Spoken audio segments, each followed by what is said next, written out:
Hello friends, बहुत बहुत स्वागत है आपका मेरे यूट्यूब चैनल अध्ययन अड्डा पे। तो दोस्तों, जो पिछला वीडियो था उस वीडियो में हमने कुछ त्रुटियों को निकालना सीखा था कि त्रुटियों को कैसे निकालते हैं, उसका फार्मूला हमने देखा था।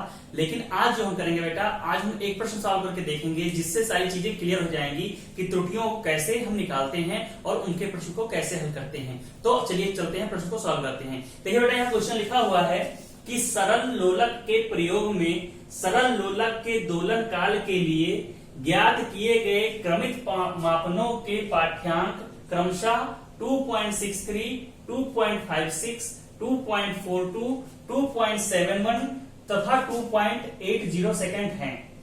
माध्य निरपेक्ष त्रुटि, अपेक्षित त्रुटि तथा प्रतिशत त्रुटि ज्ञात कीजिए। मतलब हमको यहाँ पर 3 त्रुटियां ज्ञात करनी है। ठीक है, तो सबसे पहले हमने पढ़ा था पिछली वीडियो में कि माध्य निरपेक्ष त्रुटि क्या होती है, अपेक्षित त्रुटि क्या होती है और प्रतिशत त्रुटि क्या होती है। इसका हमने फार्मूला देखा था। अब उस फार्मूले को अप्लाई करेंगे इस प्रश्न में और हम इसका आंसर सॉल्व करेंगे। पहले प्रश्न को समझते हैं, प्रश्न में कह क्या रहा है। बेटा देखो, यहाँ पर है एक सरल लोलक। सरल लोलक क्या होता है, पहले हम आपको ये समझा देते हैं। सभी ने घड़ी देखा होगा।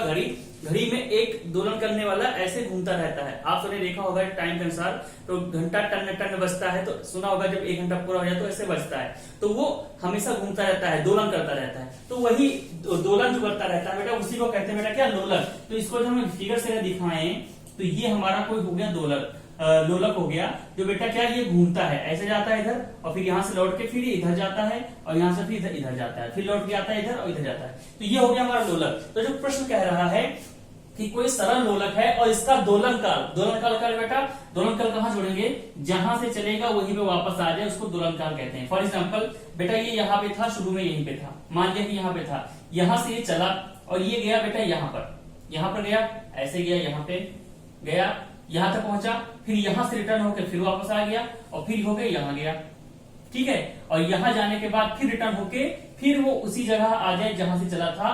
तो इतने में जो लिया गया समय था, कितना समय इसने लिया, उसको क्या कहते हैं बेटा, दोलन काल कहते हैं। तो कोई सरल लोलक जो है उसका दोलन काल बेटा इन्होंने अलग अलग लिया। एक बार नापा तो आया 2.63 सेकेंड, दूसरी बार नापा तो 2.56 सेकेंड, तीसरी बार नापा तो 2.42 सेकेंड, चौथी बार नापा तो इतना और पांचवी बार नापा तो इतना। तो 5 बार इन्होंने नापा और सब बार जो बेटा वैल्यू इतनी आई। मतलब एग्जैक्ट वैल्यू उन्हें नहीं पता कर पाए कि कितना ये समय ले रहा है।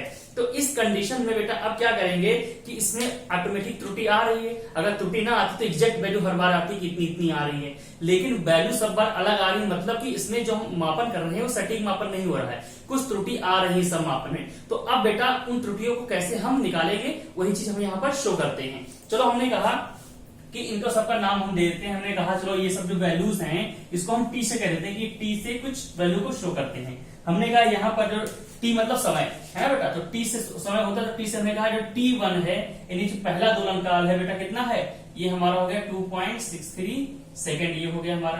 ठीक, दूसरा T2 जो हो गया हमारा कितना है, 2.56 हो गया सेकेंड। ठीक, ऐसा T3 कितना हो गया, 2.42 सेकेंड। T4 हमारा हो गया बेटा 2.71 सेकेंड और T5 कितना हो गया बेटा हमारा 2.80 सेकेंड। ये हमारे पांचों दोलन काल दिए हुए हैं।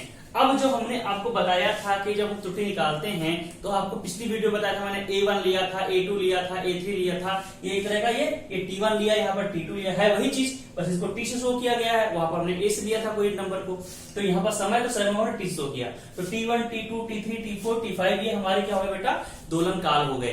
अब दोलन काल हम निकाल लिया। अब हमारा प्रश्न कह रहा है कि हमको क्या निकालना है, माध्य निरपेक्ष त्रुटि। माध्य निरपेक्ष त्रुटि, अच्छा माध्य निरपेक्ष त्रुटि निकालने का तरीका क्या बताया था। माध्य निरपेक्ष त्रुटि अगर आपको निकालना तो कैसे निकालते हैं, कैसे बताया था हमने, पिछला वीडियो अगर किसी नहीं देखा तो देख लीजिए। यहाँ पर हम सॉल्व करके आपको दिखाते हैं दोबारा कि कैसे हम निकालते हैं। तो बेटा अगर ये सारी हमारे दोलन काल दिए हुए हैं अलग अलग और इन सब में गलतियां ऑटोमेटिक हो रही होंगी, तो हम क्या करेंगे, जो इन सब में सटीक वैल्यू जो होगी, जो सही समय होगा, जो ज्यादा नजदीक होगा सही वैल्यू पे, पहले उसको पता कर लेते हैं। उसको क्या कहते हैं बेटा, ये टी है, इसका क्या कहेंगे, माध्य। क्या कहेंगे, टी माध्य। इसका टी का माध्य दोलन काल का माध्य समय कितना होगा बेटा, हमने बताया था सबको जोड़ दो और जितने हैं उसकी संख्या से डिवाइड कर दो। तो हमने कहा सबको जोड़ देते हैं। हमने क्या हुआ, टी माध्य क्या होगा बेटा, 2.63 2.56, 2.42 प्लस 2.71 प्लस 2.80, सबको जोड़ दिया और डिवाइड कैसे कर दिया, टोटल कितने हैं 5, तो 5 से डिवाइड कर दिया हमने इसको। इसकी वैल्यू कितनी है बेटा टी माध्य की, जो निकाल के बताओ आप सब लोग, कॉपी में सॉल्व करो। हम डायरेक्ट लिख दे रहे हैं इसकी वैल्यू कितनी आ रही है। इसकी वैल्यू आ रही है बेटा 0.11 सेकेंड। कितनी आ रही है 2.64 सेकेंड। कितनी आ रही है 2.64 सेकेंड। इसकी आ रही है 2.464 सेकेंड। ये इतनी सेकंड वैल्यू जो मतलब ये जो वैल्यू आ रही है, इन सब में जो अलग अलग वैल्यू आ रही थी, इन सब में जो ये वैल्यू आ रही है ये ज्यादा नजदीक होगी जो एक्चुअल में उसको समय ले रहा होगा, क्योंकि ये सबका हमने क्या ले लिया, माध्य ले लिया, ये वैल्यू ज्यादा नजदीक होगी। अब ये तो आ गई। अब हम देखेंगे जो वैल्यू हमने लिखाई है एक्चुअल में जो निकल के वैल्यू आई है, इस वैल्यू से जो पहले वैल्यू ले रखी थी हमने, वो कितना अंतर आ रही है, कितना अंतर आ रही है। उसी को क्या कहते हैं बेटा, अपेक्षित त्रुटि। क्या कहते हैं, सॉरी निरपेक्ष त्रुटि। क्या कहते हैं, निरपेक्ष। कि इन सब की ये सब जो वैल्यूज हैं ये इससे कितनी अलग आ रही थी, वही हमारी क्या होगी बेटा, निरपेक्ष त्रुटि। तो जब निरपेक्ष त्रुटि निकालते हैं उसको लिखते हैं बेटा किससे, डेल्टा टी से। किसे लिखते हैं, बताया था आपने डेल्टा A1 उसमें लिखाया था। यहाँ पर टी ले रहा तो मैं यहाँ लिखेंगे बेटा डेल्टा T1 लिखेंगे, मतलब पहले वाले में जो अपेक्षित निरपेक्ष त्रुटि है वो कितनी है हमको निकाल रहे हैं। तो डेल्टा T1 क्या होता बेटा, जो पहले लिया था हमने T1 लिया था, T1 माइनस जो हमने माध्य निकाला है T माध्य, तो ये हमारा आ गया बेटा निरपेक्ष त्रुटि। इसे क्या कहते हैं, ये हमारी हो गई निरपेक्ष त्रुटि। किसकी, T1 की निरपेक्ष त्रुटि। तो ये हमारी वैल्यू कितनी आई, T1 हमने कितना दिया था बेटा 2.63 और माइनस T माध्य कितना निकल के आया हमारा, T माध्य हमारा निकल के आया 2.64, है ना बेटा। तो यहां से अपेक्षित त्रुटि कितनी आ गई हमारी बेटा, घटाओ 0 पॉइंट माइनस में आएगा, ये 2.63 ये 2.64 माइनस में आएगा 0.001 है ना बेटा, ये तो आएगा माइनस 0.01, ये आएगा हमारा बेटा क्या, ये त्रुटि आई। ये क्या दिखा रहा बेटा, जो माध्य हमारा है ये एक्चुअल में इससे ज्यादा आया है, मतलब कि इतनी की त्रुटि ज्यादा थी, इतने की त्रुटि ज्यादा थी, इसलिए इसको माइनस में आया। अच्छा ये डेल्टा T1 हो गया। ऐसे हम डेल्टा T2 निकाल देंगे, डेल्टा T2 निकाल देंगे।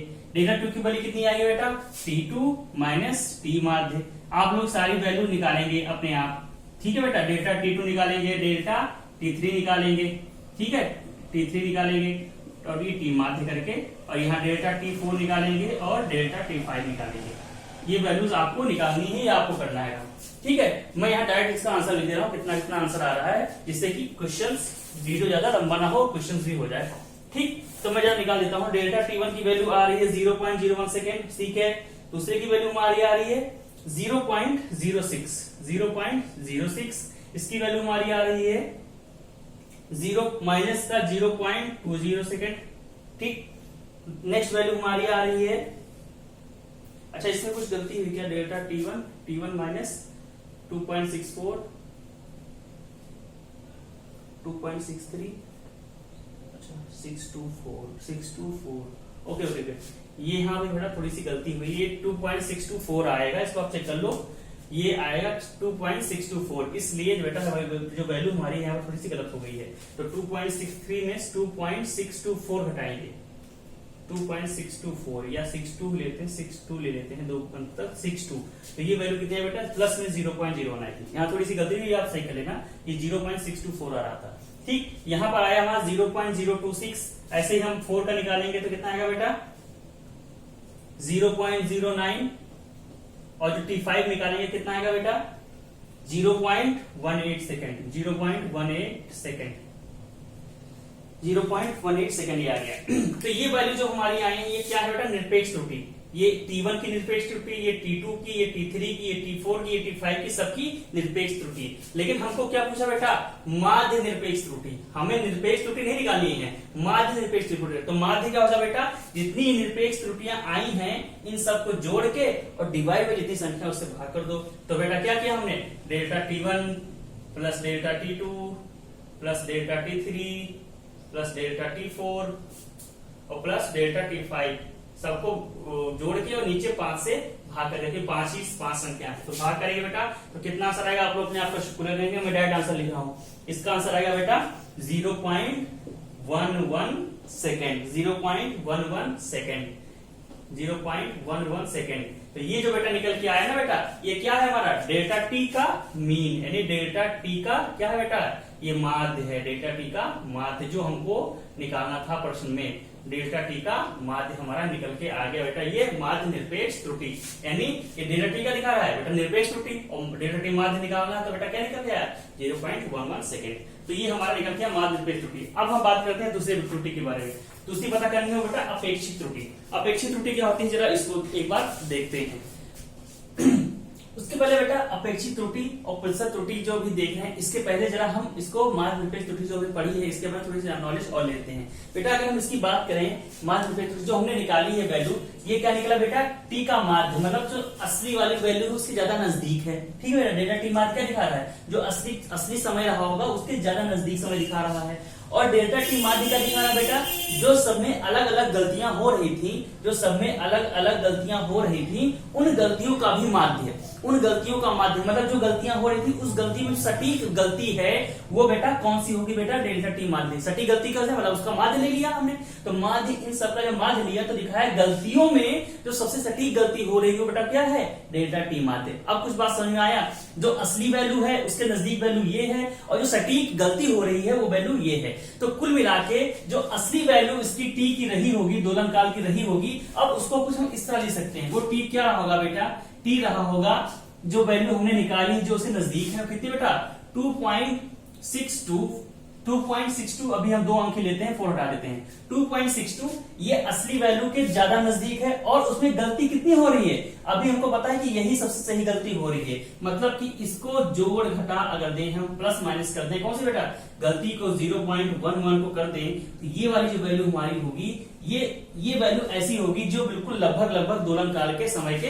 बराबर होगी। मतलब कि अभी भी एग्जैक्ट वैल्यू हम नहीं पहुंचे, सही वैल्यू नहीं पहुंच पाए, लेकिन उसके बहुत नजदीक पहुंच गए होंगे जो एग्जैक्ट वैल्यू वो समय ले रही होगी अपने दोलन काल में।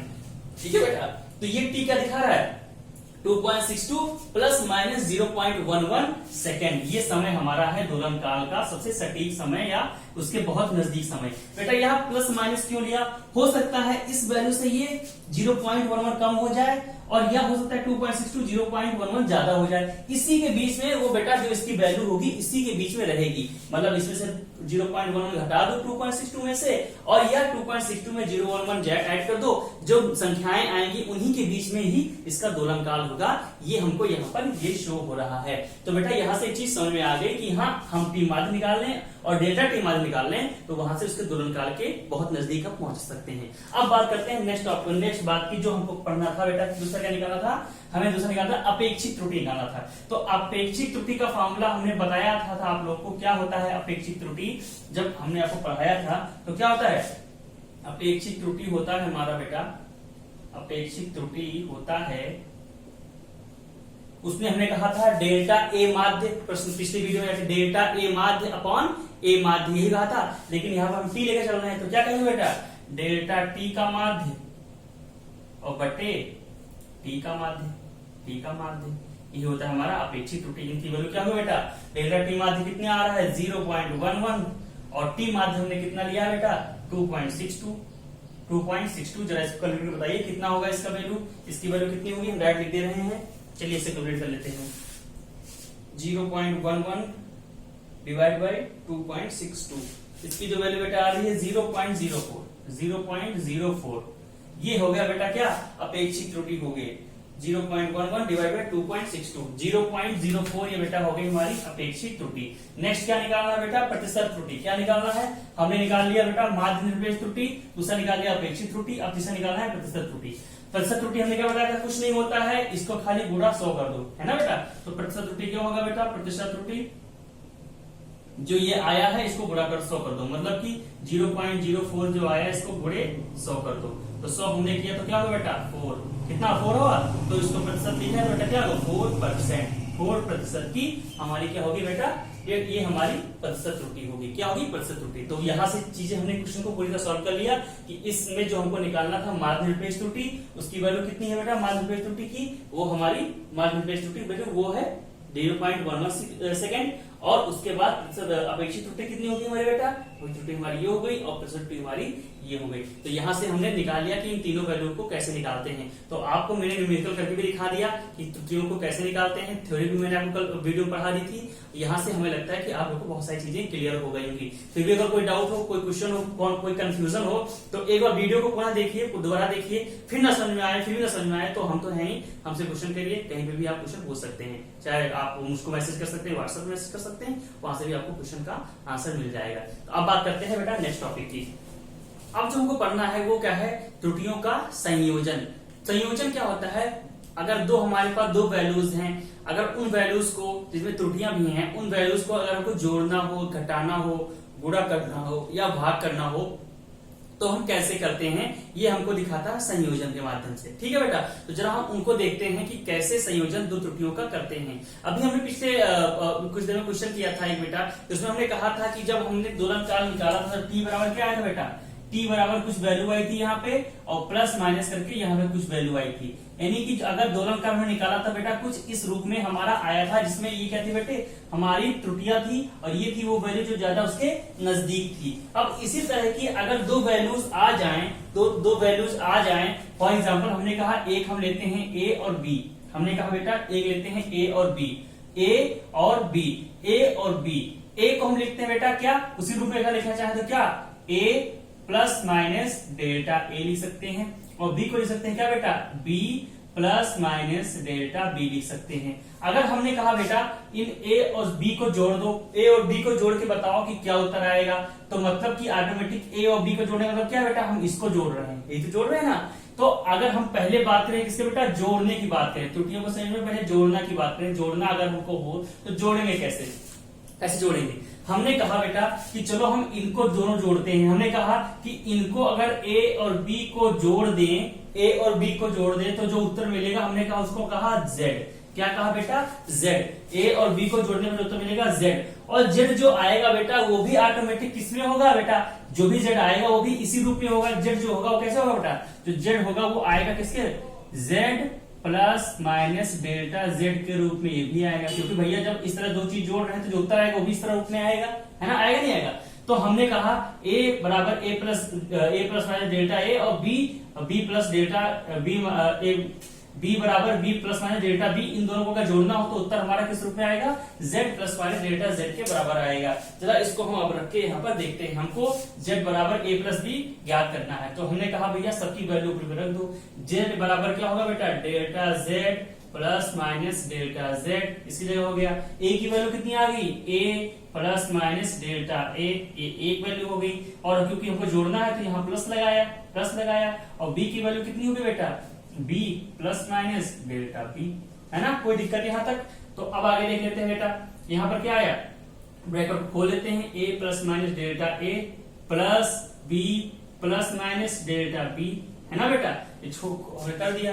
अब यहाँ देखो, यहाँ पर देखो a एक साथ लेते हैं, a प्लस b, इसको यहाँ एक साथ ले आते हैं, बाकी इन दोनों को एक साथ करते हैं, प्लस माइनस डेल्टा a और प्लस माइनस डेल्टा b, है ना, ये तो होगा। अच्छा अब देखो बेटा, हमने जो यहाँ a प्लस b लिया है, a प्लस b लिया है, a प्लस b लिया है, a प्लस b स्टार्टिंग में तो हमने कहा था ये भैया z के बराबर है, तभी तो लेके चले थे, तो जो a प्लस b है ये तो हमने z लिख लिया था, और यहाँ a प्लस b नीचे उतरा है, तो क्या इसके लिए हम z लिख सकते हैं। तो यहाँ पर क्या आया, delta z plus minus delta z, ये क्या आया, इसकी जगह लिख लेते हैं z और प्लस माइनस डेल्टा a और प्लस माइनस डेल्टा b, है ना, इसे तो लिख सकते हैं। अब देखो इधर भी z है, उधर भी z है, बराबर के इधर भी z है, बराबर के उधर भी z है, तो मतलब कि क्या बेटा, ये दोनों कट गए, है ना, ये भी z इधर भी z कट गया, तो क्या बचा बेटा, प्लस माइनस डेल्टा z बराबर plus minus delta a plus minus delta b। इसको आप बिल्कुल ध्यान रखिए कि ये आया क्या है, जरा इसको देखते हैं। ये दिखा रहा है, देखो बेटा z यहाँ पे क्या था, जो z उतर के यहाँ आया है, z ये क्या था यहाँ पर, ये था जो उत्तर, इन दोनों को जोड़ने पे जो उत्तर आएगा उसमें जो बेटा त्रुटि होगी, अपेक्षित त्रुटि होगी, उसको ये दिखा रहा है डेल्टा z। और यहाँ पर डेल्टा a क्या दिखा रहा है, a की अपेक्षित त्रुटि, और ये डेल्टा b क्या दिखा रहा है, b में अपेक्षित त्रुटि। डेल्टा जेड क्या दिखा रहा है, जो इन दोनों को जोड़ने पर आएगा उसमें अपेक्षित त्रुटि। तो यहां से दिखा बेटा डेल्टा जेड जो होगा यानी इन दोनों को जोड़ने पे जो उत्तर आएगा उसकी जो अपेक्षित त्रुटि होगी डेल्टा जेड होगा वो इन दोनों की अपनी अपनी अपेक्षित त्रुटि का बेटा प्लस या माइनस होगा। अब देखो यहाँ पर एक चीज देखो, यहाँ पर 4 वैल्यूज हमारे पास आ सकती हैं, 4 वैल्यूज आ सकती हैं। क्या सिर्फ अगर हम यहाँ ले प्लस डेल्टा जेड ले तो क्या सकता है बेटा plus delta A plus minus delta B, है ना बेटा। डेल्टा जेड की वैल्यू ये भी हो सकती है, सॉरी यहाँ माइनस हटाते हैं, एक डेल्टा जेड की वैल्यू बेटा क्या हो सकती है माइनस डेल्टा ए, यहाँ माइनस डेल्टा बी, है ना बेटा। एक डेल्टा जेड की वैल्यू क्या हो सकती है, देखो यहाँ प्लस प्लस फिर माइनस माइनस हो गया। एक डेल्टा की वैल्यू क्या हो सकती है बेटा माइनस डेल्टा ए और प्लस डेल्टा बी। एक डेल्टा जेड की वैल्यू क्या हो सकती है बेटा plus delta A minus delta B. मतलब जो अपेक्षित त्रुटियां हैं वो 4 तरीके की आ सकती हैं। अब बताओ सबसे अधिकतम अपेक्षित त्रुटि किसमें होगी, जो ऑटोमेटिक बेटा क्या जुड़ रहे होंगे, है ना। देखो ये दोनों जुड़ रहे हैं ना बेटा, यहाँ 4 हो गए 3 हो गए तो जुड़ के 7 हो गए, तो अपेक्षित त्रुटि ज्यादा हो गई। यहाँ पर अगर कर दे बेटा ये भी 7 ही होगा, लेकिन क्या होगा बेटा माइनस में होगा। यानी सबसे अगर आगे के तो प्लस में चले तो सबसे ज्यादा ये होगा और माइनस में आए तो सबसे ज्यादा ये होगा। और उसके बाद ये जो बेटा होंगी ये कम होंगी, इन दोनों की अपेक्षा कम होंगी। तो सबसे ज्यादा मैक्सिमम कौन सी होगी बेटा ये वाली होगी। सबसे ज्यादा कौन सी होगी त्रुटि अपेक्षित, ये वाली वैल्यू होगी जेड की। तो कुछ जोड़ने में हमारा कुछ कंडीशन ऐसे आएंगी, इस तरह का हमारा फॉर्मूला निकल के आएगा। जब हम जोड़ते हैं तो ऐसा निकल के आएगा। अब बात करते हैं बेटा इस पे बेस एक क्वेश्चन को करते हैं और वहां से देखते हैं कि कैसे हम त्रुटियों के सवाल को हल करते हैं। तो जरा उस क्वेश्चन को करते हैं।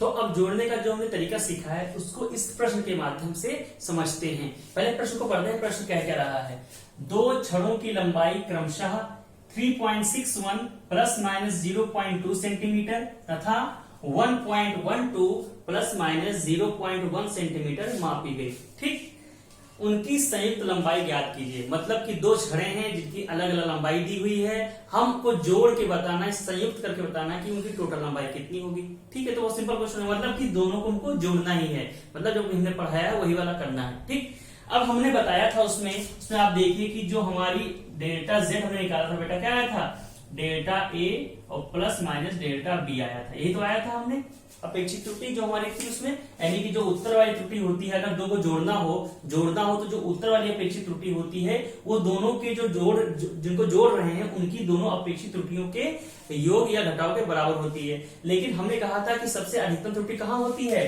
डेल्टा जेड बराबर, जब हम डेल्टा जेड बराबर कब लेते हैं ए प्लस बी, ये क्या होती है बेटा सबसे अधिकतम होती है।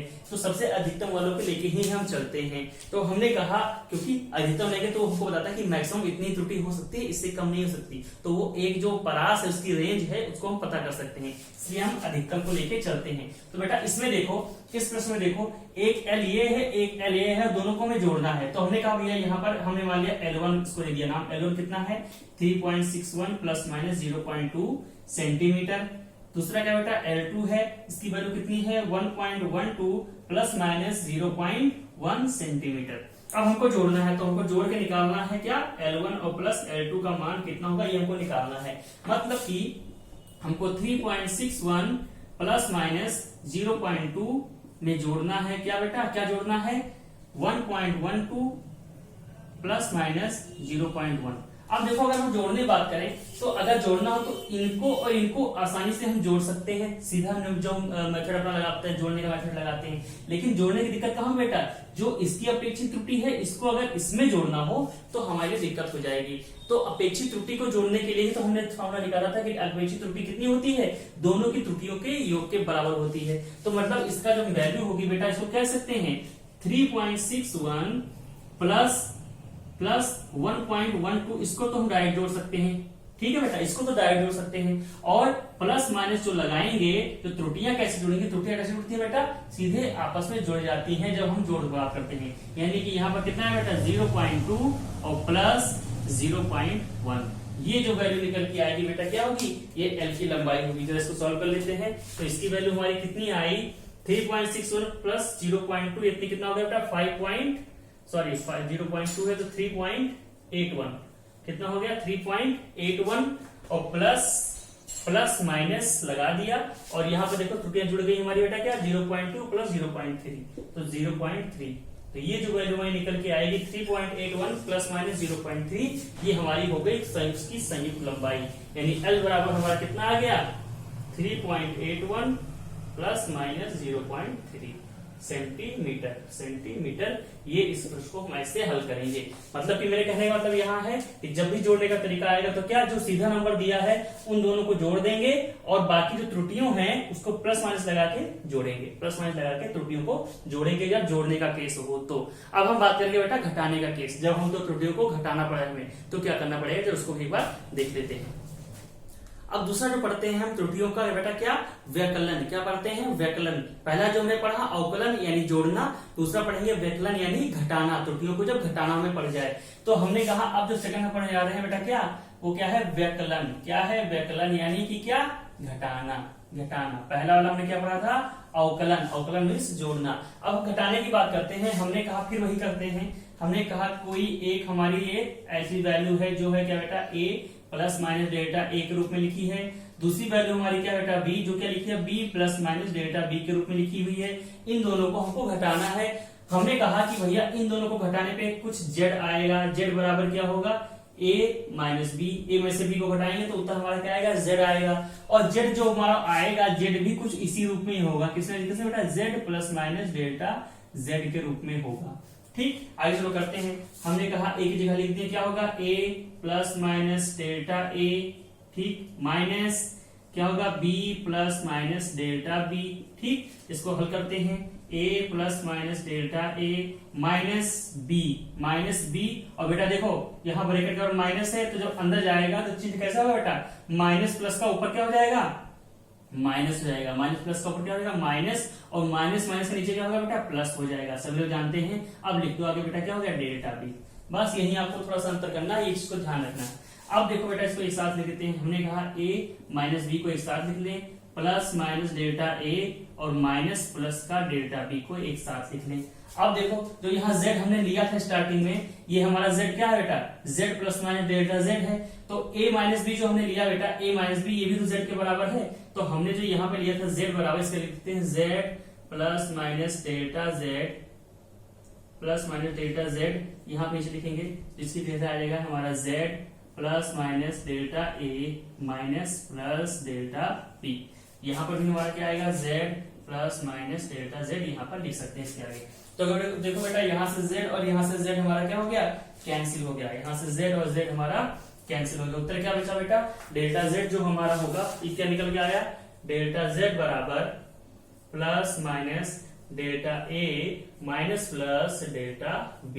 मतलब कि जो अवकलन हमारा निकल के आया, सॉरी जो व्यकलन का हमारा निकल के आया क्या कि जो उत्तर में हमारा z आएगा, जो क्या आएगा अपेक्षित त्रुटि आएगी, वो दोनों त्रुटियों का जोड़ या घटाव कुछ इस प्रकार का होगी। अब इसमें देख लो बेटा अधिकतम क्या होगा बेटा, अधिकतम कहाँ पे होगा जब ये प्लस में हो और ये प्लस में हो। तो डेल्टा z में से 4 मान होंगे, ये प्लस तो ये माइनस, ये प्लस तो ये प्लस, ये माइनस तो ये माइनस और ये माइनस तो ये प्लस, 4 त्रुटियां आएंगी। लेकिन जो अधिकतम होगा क्या बेटा एक ये प्लस ले लो और ये के प्लस ले लो, तभी तो अधिकतम होगा। दोनों जुड़ेंगे तभी तो अधिकतम होगा।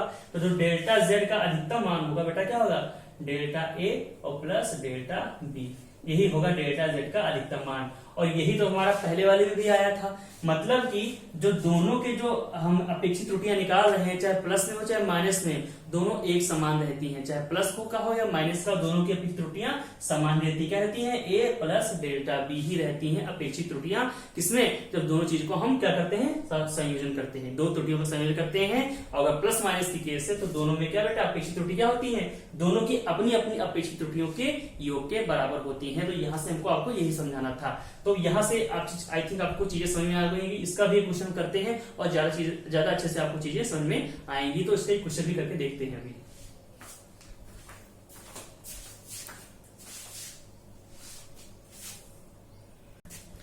तो अब जरा प्रश्न करके हम उस क्वेश्चन को, इस चीज को समझते हैं कि कैसे हम चीजों को हल करते हैं, किसमें व्यवकलन में या अंतर में। ठीक है, तो जरा इनको देखते हैं। कुछ प्रश्न देखते हैं। किसी बर्तन में रखे द्रव का प्रारंभिक तथा अंतिम ताप क्रमशः 67.7 प्लस माइनस 0.3 डिग्री सेल्सियस तथा 76.3 प्लस माइनस 0.4 डिग्री सेल्सियस है।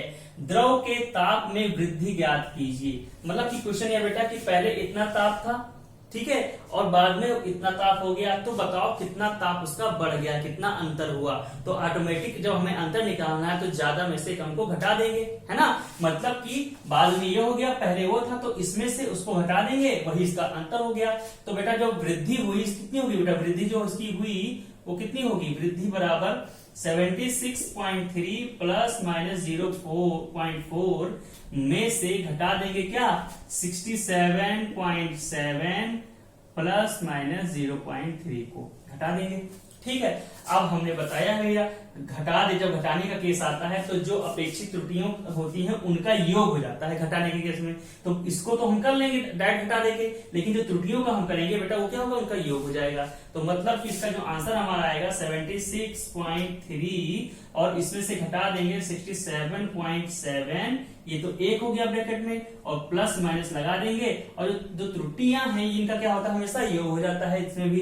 तो मतलब क्या 0.4 और प्लस 0.3, ये हमारा आंसर निकल के आ गया। तो इसको निकाल के देखते हैं तो कितना आएगा बेटा 67, और यहाँ कितना है, तो 13 में 7 के 13 में 7 के हमारा कितना है 6, यहाँ पे हुआ 5, 15 में 7 के 8, और यहाँ पे आया तो 8.6 और यहाँ आते हैं प्लस माइनस कितना है बेटा 0.7।